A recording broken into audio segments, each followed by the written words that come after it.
Olá, meu nome é Sara Campos e nesse vídeo eu vou falar um pouco sobre homeschool ou educação domiciliar. Eu comecei a fazer educação domiciliar porque eu me senti chamada pelo Espírito Santo. Quando eu era jovem, por volta dos meus 18 anos, eu ainda sou jovem, mas por volta dos meus 18 anos eu comecei a ter essas ideias na mente de que eu devia ficar com os meus filhos em casa, de que quando eu tivesse os meus filhos eu devia deixar a carreira de lado, eu devia ensiná-los em casa, fazer homeschool, e isso era muito estranho, né? Não é da cultura brasileira fazer homeschool. Na época, depois de algum tempo, eu comecei a namorar e 2 livros que eu comecei a ler me chamaram muita atenção. Um se chama O Lar Adventista, de Ellen White, e o outro se chama Orientação da Criança, também de Ellen White. E esse Orientação da Criança é um livro fantástico. Eu já li ele 4 vezes, porque ele tem muitos princípios e ensinos para crianças de diversas idades e a gente sempre esquece, então é sempre bom relembrar. E nesse livro falava sobre como é importante as crianças correrem livres como os cordeirinhos e aprenderem com a natureza, desvendando os mistérios da natureza. E aquilo tudo me chamou a atenção, aquelas ideias ali naquele livro, e elas começaram a fomentar esse sonho de deixar a carreira de lado e viver com os meus filhos. Conversei com hoje, né, meu marido, meu namorado na época, sobre isso, e ele recebeu uma educação domiciliar que foi executada muito bem pela minha sogra. Na época eu achava fantástico. Ele, homem, sabia cozinhar super bem, sabia lavar, sabia passar, entendia de mecânica, de eletrônica, marcenaria, ele conseguia fazer basicamente qualquer coisa. E eu achava aquilo tudo muito fantástico. Ele cresceu no sítio, depois, embora eles se mudaram para a cidade, ele continuou vivendo nesse ambiente de interior, perto de fazendas, e realmente ajudando, trabalhando nas colheitas. Depois aprendeu a dirigir caminhão, trator, colheitadeira, e trabalhando sempre. A educação dele me chamou muita atenção. É uma educação de muito trabalho, mas uma educação com muito amor. E ele resultou em uma pessoa equilibrada, bondosa, e eu ficava pensando, nossa, eu quero tentar fazer isso pelos meus filhos. Então, com o passar do tempo, nós nos casamos, eu engravidei, e quando minha primeira filha nasceu, eu tive muito medo de pedir demissão. Eu tinha medo do dinheiro faltar, mas na verdade eu percebo que foi o contrário, sabe? Eu entendi que realmente Deus estava me chamando para fazer aquilo, e Ele iria me capacitar, e Ele nos capacitou. Então eu pedi demissão, fiz alguns trabalhos autônomos por algum tempo. Eu sou designer gráfico, ilustradora, mas depois meu marido já conseguiu um emprego melhor, já conseguia dar o sustento para a família sem precisar da minha renda, da renda desses trabalhos autônomos, né, que eu fazia esporadicamente quando eu conseguia ali com uma criancinha pequena.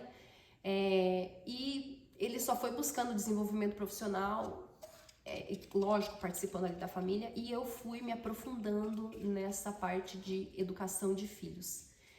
Quando nós nos mudamos para o Canadá, e a mudança, né, a sair do Brasil estava nos planos para poder ter a liberdade de fazer o homeschool e poder viver num lugar em que nós conseguíssemos desenvolver a identidade da nossa família, né? Porque inserido entre amigos e familiares, às vezes é difícil, porque você quer compartilhar alguma coisa que você vai fazer e é diferente, ninguém concorda, então você já tem uma resistência ali. E eu acho que viver longe de todo mundo foi importante para que a gente conseguisse desenvolver essa identidade da nossa família.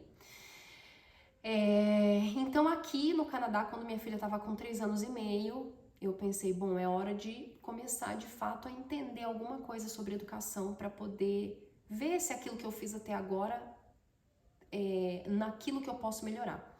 Então eu entrei em contato com um termo chamado a verdadeira educação. A verdadeira educação é o título de um livro cujo autor, infelizmente, eu esqueci o nome. Eu li parte desse livro, nas minhas mudanças, que foram muitas aqui no Canadá, eu mandei embora o livro, né? Doei o livro. mas me marcou aqueles princípios ali que eu aprendi lendo esse livro. Então, a verdadeira educação, ela baseia-se em 4 pilares. Primeiro, o princípio de tudo é Deus. Deus é o criador de todas as coisas e Ele é a causa de todas as coisas. E tudo vai ter um efeito se está em acordo ou em desacordo com as leis que Deus estabeleceu sobre as quais a vida funciona. Então, por exemplo, um clássico, a lei da gravidade. Ela foi descoberta por Isaac Newton, mas foi Deus que criou.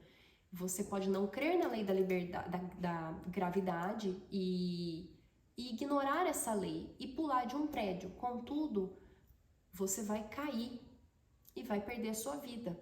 Porque quando existe uma lei, o resultado, o efeito daquela lei, ele é constante. E isso é o que identifica uma lei. Então, para que a lei da gravidade funcione na sua vida, você precisa conhecer e respeitar essa lei. E assim você vai ter sua vida protegida, você vai saber onde é seguro e onde não é seguro caminhar. Você vai entender que todos os corpos são atraídos para a terra e por isso a gente pode cultivar alimentos, a gente pode caminhar tranquilamente, a gente pode viver, a gente pode deixar um item num determinado lugar e ele vai permanecer lá, porque a lei da gravidade está funcionando. Então, a lei da gravidade é esse tipo de lei. Leis que Deus criou para que a vida funcione e que a gente precisa descobrir, entender e aplicar na nossa vida, como as leis de saúde, leis das emoções e muitas outras leis sobre as quais o universo foi criado. Então, o primeiro pilar é Deus.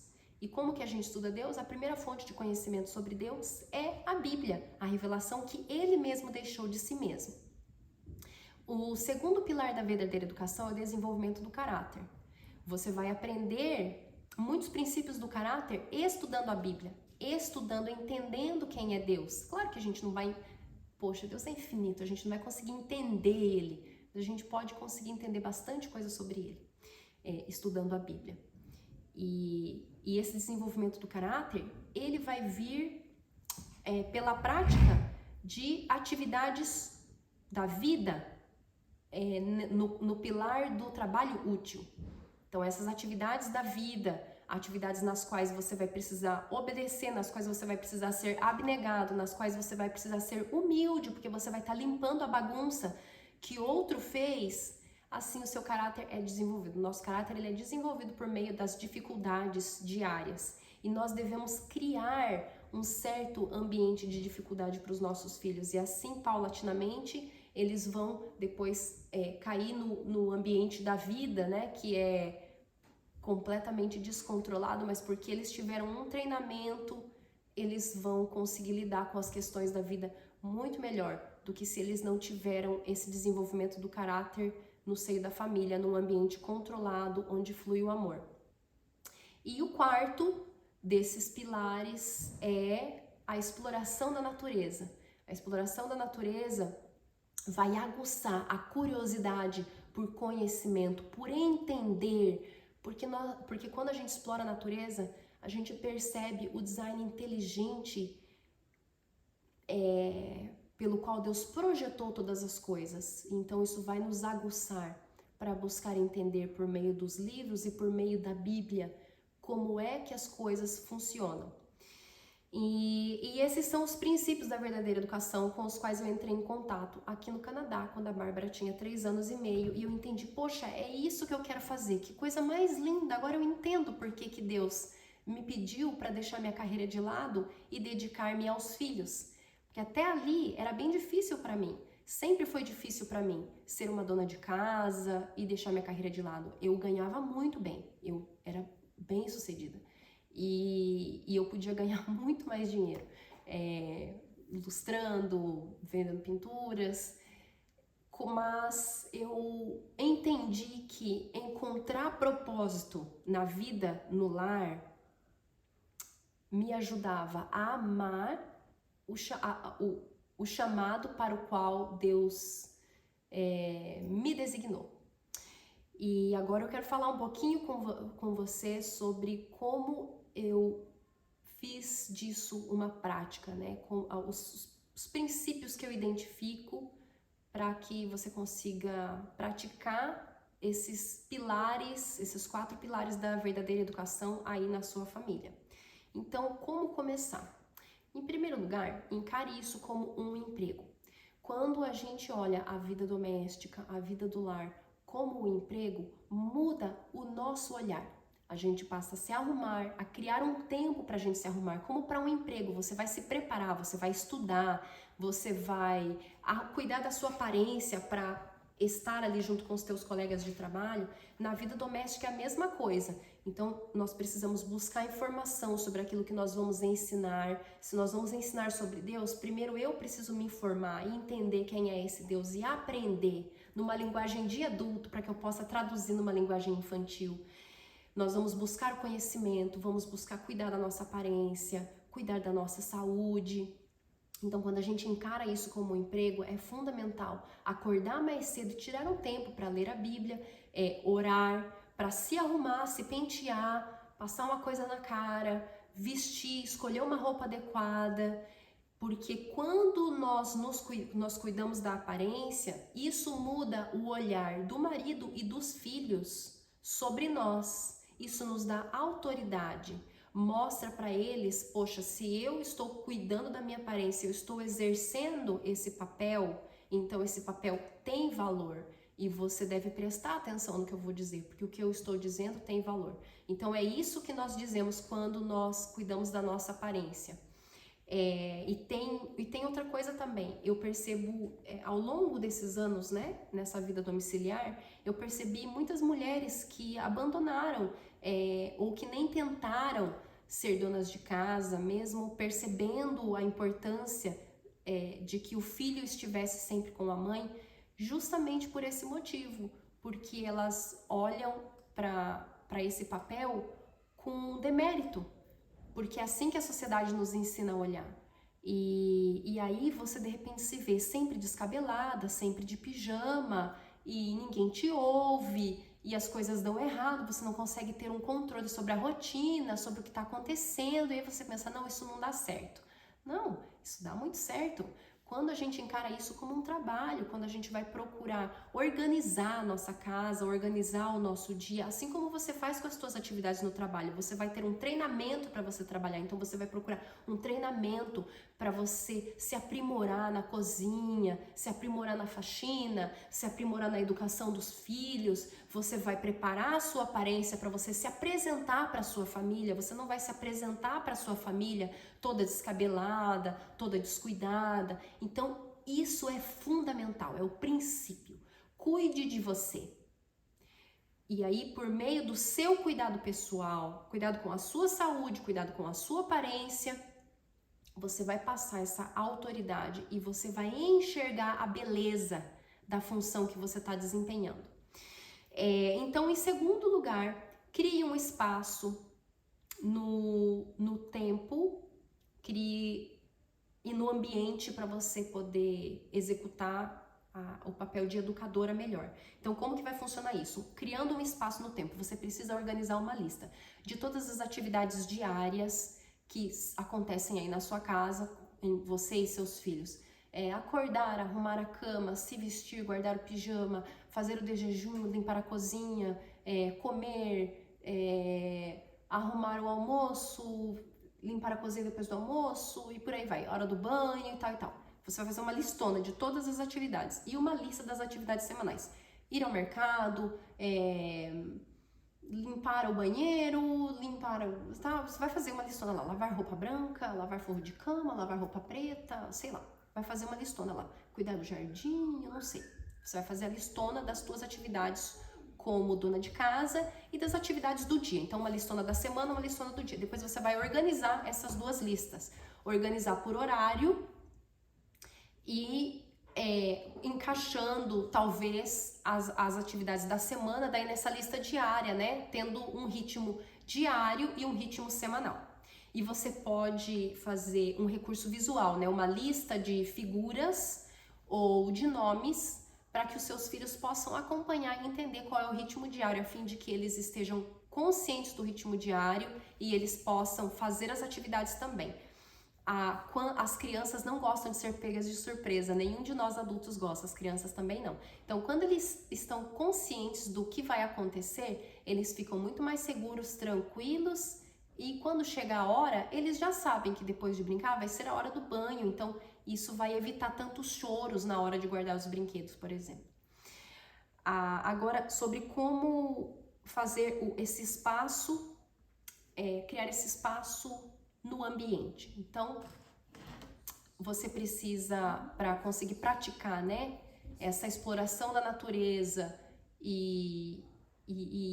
enfim, por meio das artes também, processar esse conhecimento, criando coisas, é importante que você tenha espaço lá fora e um espaço dentro de casa. Então, o espaço dentro de casa, ele pode ser um canto ou uma sala, de preferência uma sala. Eu chamo de sala das artes, eu não chamo de sala de aula, porque as crianças estão aprendendo onde elas estão, onde quer que você vá, você está ensinando.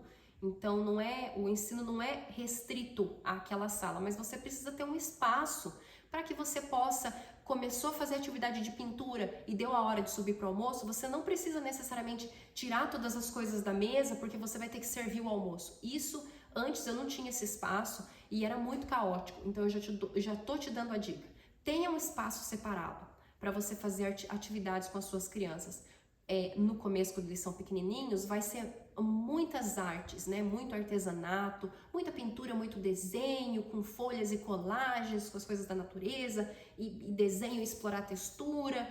Mas com o passar do tempo, vai ser de fato ensino acadêmico, vai ser alfabetização e vai ser muito importante você ter um espaço para você colocar os recursos visuais que você entende que seja necessário para auxiliar na etapa que o seu filho está, naquela etapa específica que o seu filho está. E o espaço exterior, então, vai ser um quintal. Se o seu quintal é pequeno, então você vai pensar, onde que eu posso levar meu filho para que ele tenha liberdade para explorar a natureza? Bosques, parques, zoológico, e aí você vai ver um lugar onde ele possa ir diariamente, talvez vai ser o quintal da sua casa, por no mínimo 1 hora, para estar no exterior, no mínimo 1 hora, para que ele possa crescer, subir em árvore, porque crescer fisicamente se dá com impacto nos ossos. Então, a criança que ela não tem a oportunidade de subir em árvore, enfim, correr, né, para ter bastante impacto ali nos ossos, isso também afeta o crescimento dela. Então, a criança precisa de espaço exterior para se desenvolver. E os parques, uma opção de repente mais longe da sua casa, pode ser algo para 2, 3 vezes na semana, dependendo da sua rotina, de quantos filhos você tem, de quais são as suas demandas. E aí, quando você vai para a natureza, então agora eu já vou entrar no tópico de exploração da natureza, né? Já que a gente falou desse ambiente, você vai de maneira consciente, pensando naquilo que você vai explorar com os seus filhos. Então você pode ter uma lista de tópicos ou procurar um currículo que fale sobre a natureza. Existe, eu vou fazer um vídeo só sobre o currículo, mas você pode preparar uma lista de tópicos: troncos, folhas, raízes, frutos, flores, ervas, gramas, tipos de capim, animais, hábitos dos animais, casas dos animais, enfim, tem muita coisa que você pode explorar. Você desmembra e aí cada vez que você vai na natureza você vai observar uma coisa.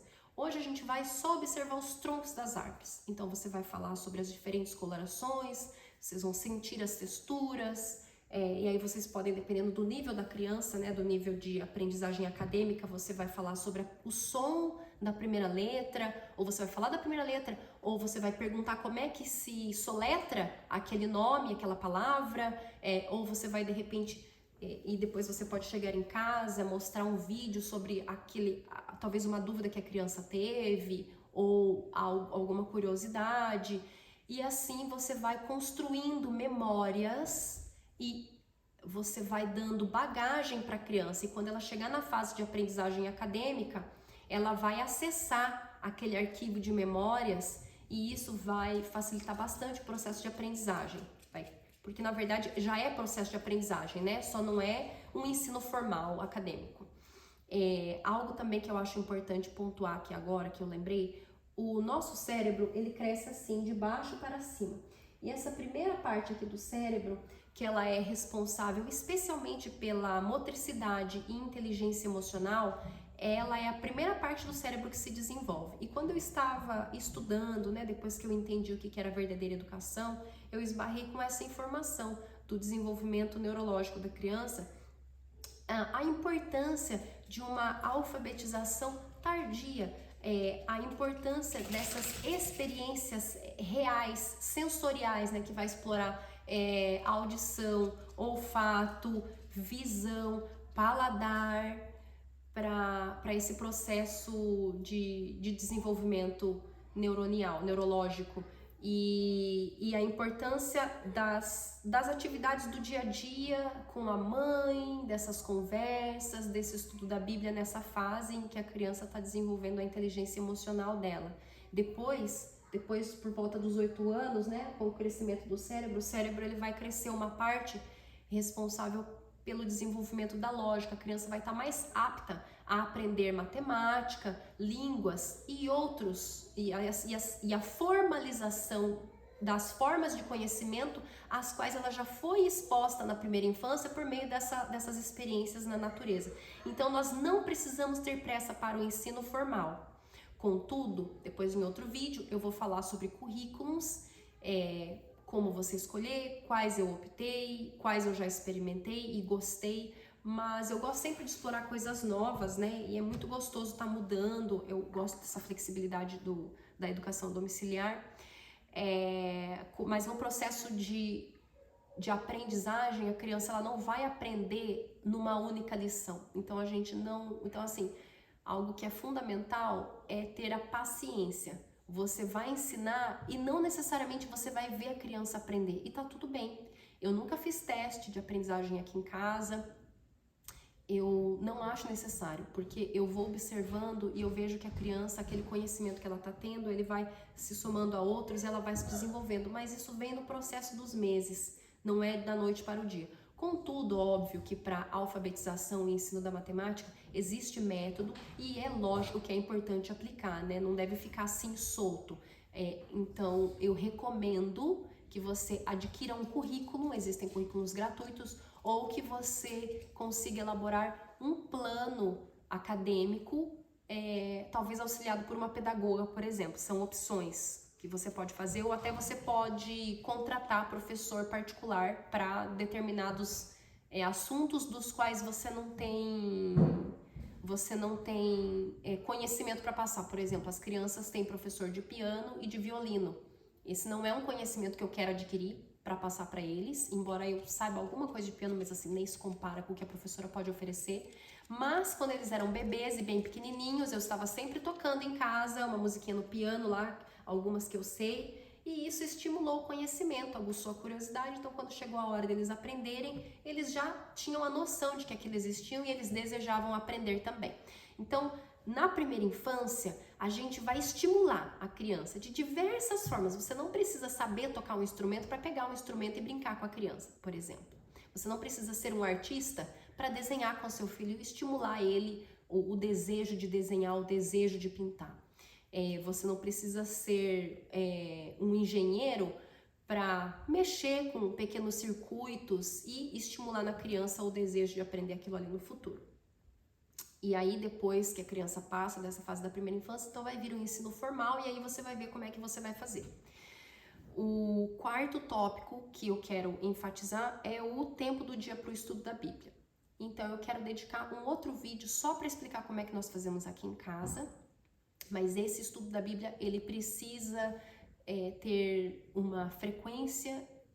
Então, no nosso caso é diário, mais de uma vez por dia. E ele precisa ter uma progressão. Então, você vai escolher livros para estudar com a criança, você vai, de repente, pegar um currículo. Eu vou falar disso tudo no próximo vídeo, que eu vou falar só sobre esse tópico de separar tempo para estudar a Bíblia. Como é que você vai estudar a Bíblia com o seu filho, tá bom? Vou falar como a gente faz aqui em casa, as diversas maneiras que eu já fiz. Aguarde! O quinto tópico, então, é elaborar uma lista de atividades para o seu filho executar. Trabalho útil. Já falamos um pouquinho sobre isso no início do vídeo. No Instagram eu falo muito sobre isso e eu vou apenas passar aqui um princípio geral. Antes desse princípio geral, eu quero pontuar que muitas vezes nós subestimamos a capacidade motora dos nossos filhos. Então você vai passar uma atividade. Você vai falar assim, filhinho, você vai vir aqui guardar a louça. Não interessa se ele tem 1 ano, 2, 3, 4, 5, 8, 10, 15. Ele vai vir guardar a louça com você e você vai avaliar a capacidade motora dele. Então a criança de 1 ano, ela vai conseguir, ela não vai talvez saber pegar o talher, ir lá, abrir a gaveta, guardar no exato espaço para colher e fechar a gaveta de volta e voltar ali onde pega o talher limpo. Mas ela vai saber pegar o talher limpo e dar na sua mão, por exemplo. E aí você pega e você guarda. A criança de 3 anos, ela já vai saber pegar, levar, fazer o caminho todo. Pegar a colher, levar na gaveta, fechar a gaveta, voltar, pegar outra e assim por diante. Então você vai avaliar o nível do seu filho e aí ele vai fazer, aquela vai ser a responsabilidade dele. Então o Benjamin, por exemplo, quando ele era bebê, ele nem andava ainda, tinha menos de 1 ano, mas ele já sabia pegar os talheres da lava-louça, dar na mão da Bárbara e ela completava a tarefa. E assim ele estava participando. Hoje que ele tem 5 anos de idade, a louça é responsabilidade dele e a Aurora é a ajudante dele. Então é muito gostoso quando você dá responsabilidades da casa para os seus filhos, você vê o quanto eles se desenvolvem e desenvolvem a responsabilidade. No Instagram eu tenho textos, né, que você pode ver lá sobre o porquê você dá atividades domésticas para os seus filhos fazerem, mas de forma geral elas afetam em 2 aspectos da criança. Toda criança precisa sentir que ela pertence e que ela é importante. Quando ela tem uma tarefa que só ela executa, ela entende que o papel dela não pode ser substituído, né? Aquele é o papel dela. E também quando você tem... Só um minuto, filha. Quando você tem esse momento de atenção diária com a criança... Eu agora acabei entrando em outro tópico, eu me distraí com a Bárbara. Então eu tava falando aqui sobre pertencimento e importância. Quando a criança ela executa uma tarefa da casa também, ela entende que ela pertence àquela família, né? Porque o papai trabalha para trazer o dinheiro, para comprar comida, a mamãe tá ali educando os filhos, o papai tá ajudando à noite a lavar a louça, enfim, ela vai entendendo que cada um tem um papel e ela também tem um papel e todo mundo tem um papel porque a família funciona como uma célula, uma microsociedade e isso é muito importante. Já falei sobre o currículo, né? Era o outro tópico, a lista de atividades. Agora eu vou partir para uma sessão de dicas gerais. Filha, pode ir fazer o que você quiser, depois a mamãe fala com você, tá bom? Tira um tempo para um break agora para você descansar. Eu já tô terminando aqui. Então, dicas gerais sobre como vai funcionar. Mantenha uma rotina diária, sono nas mesmas horas, uma rotina de beber água nas mesmas horas e de refeições. Primeiro eu vou checar se o vídeo tá gravando, porque eu acabei de perder todo o vídeo que eu gravei. Pera lá. Tá gravando. Então, quando a criança, ela todos os dias dorme em hora diferente, acorda em hora diferente, ela não tá hidratada ou ela não tá bem alimentada, ela vai ficar extremamente irritada.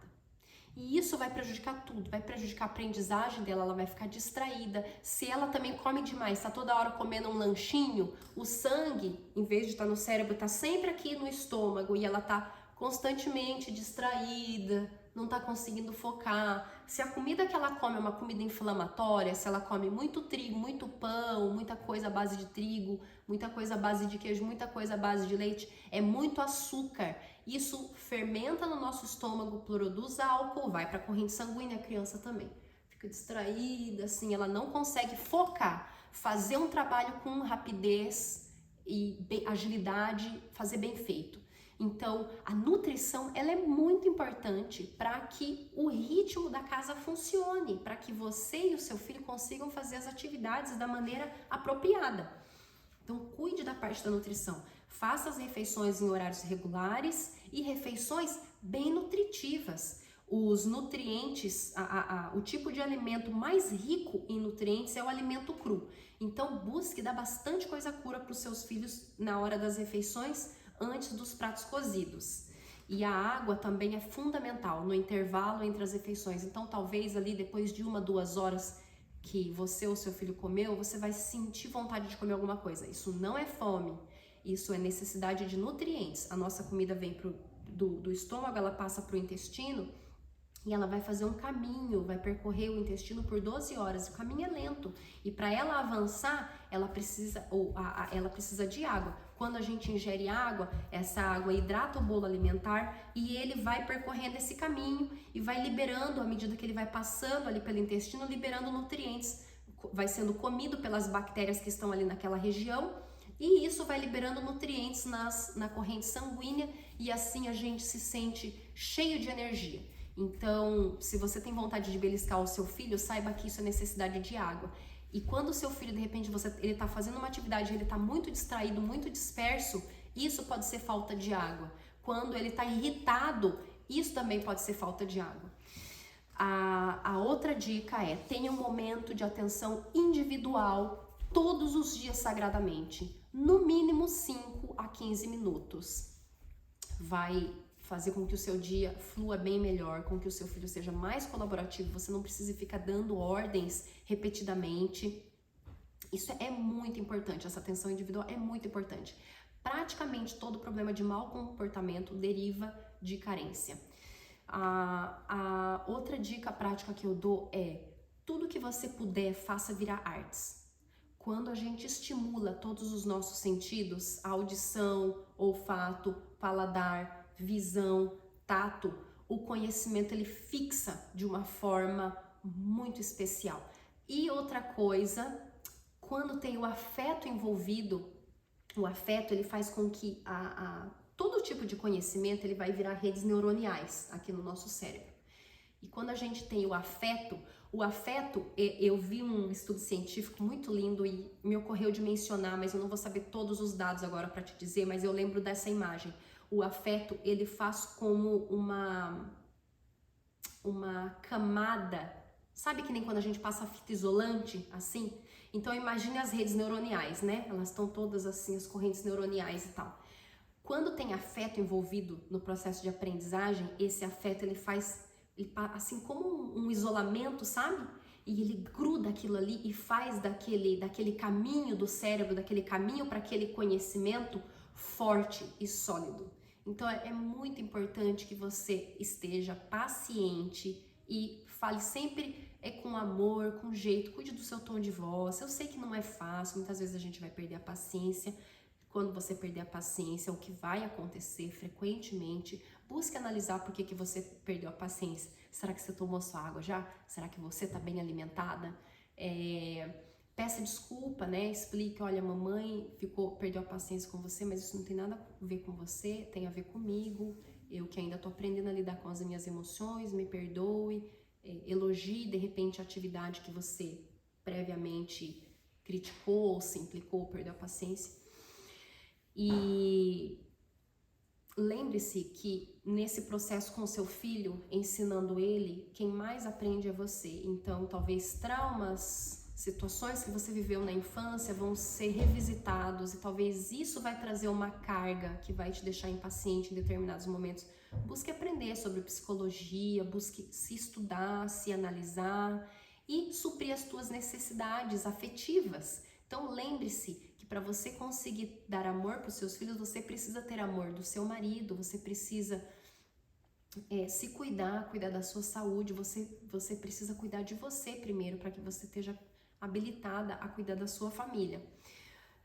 E as dicas seriam essas. Eu espero que você tenha gostado desse vídeo. Se você gostou, deixe seu like, deixe seu comentário, compartilhe com quem você conhece e vai ser útil esse conhecimento. Se inscreva no canal e você pode aí nos comentários colocar sugestões para outros conteúdos, tá bom? E eu fico devendo o conteúdo de currículos e de estudo da Bíblia para criança, tá bom? Tchau, tchau, a gente se vê na próxima.